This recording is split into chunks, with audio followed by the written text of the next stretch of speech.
Жалобы чыкпай уже. Экис депутат Садыр Жапаровдун абалы туруктуу. Дарыгерлердин көзөмөлүндө болуп, коркунуч жок. Муну жазаларды аткаруу мамлекеттик кызмат айтып, жабырлануучу тиешелүү кишилер менен сүйлөшүп жатканын кошумчалашат. Бирок бул билдирүүгө Жапаровдун жубайы Айгүл Жапарова ишенбейт. Уруксаат берилбей, аны көрүүгө мүмкүнчүлүк болбой жатканын айтат.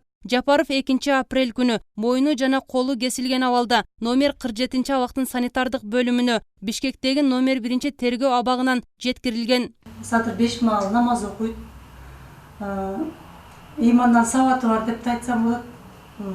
Андай ишке барбайт эле деп мен ишене албай турам. Учурда Жапаровдун тарапташтары жогорку кеңешке кат даярдап, депутаттык комиссия түзүүнү талап кылышууда. Комиссия Жапаровду күнөөсү далилдене электе, номер 1 абакка которулганын иликтеп, видео камерага түшкөн материалды көрүүсү керек. Мында абакта жүз берген кырдаал ачыкталып, анын тарапташтары бөдөмүк ойдон арылат. Видео камерасы бар. Камера отургандан кийин ошол камераны видеосун биз талап кылып атабыз. Жазаларды аткаруу мамлекеттик кызматынын маалыматына алайык, Жапаровдун абалы учурда туруктуу. Дарыгерлердин көзөмөлүндө болуп, кан басымын көтөрүү аракети жүрүп жатат. Ал өзүнчө кароодо болуп, экис депутат өзүнө өзү кол салганын, мойнуна алганын аталган кызматтын басма сөз кызматы билдирди.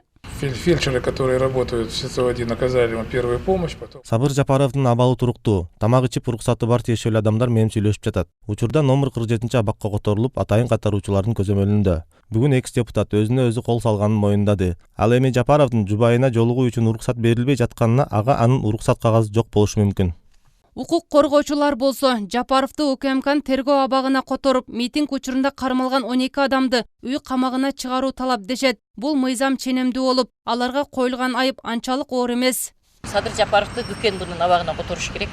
Ошол жерден тергөөсүн жүргүзүш керек. Садыр Жапаровдун тарапташтары эртең дагы маалымат жыйын өткөрүшөт. Ага 25 март күнү митинг учурунда кармалган балдардын ата-энелери катышат. Эгер бийликке коюлган талап аткарылбаса, Жапаровду колдогон тарапташтардын башы дагы биригип, тынчтык митинг уланат.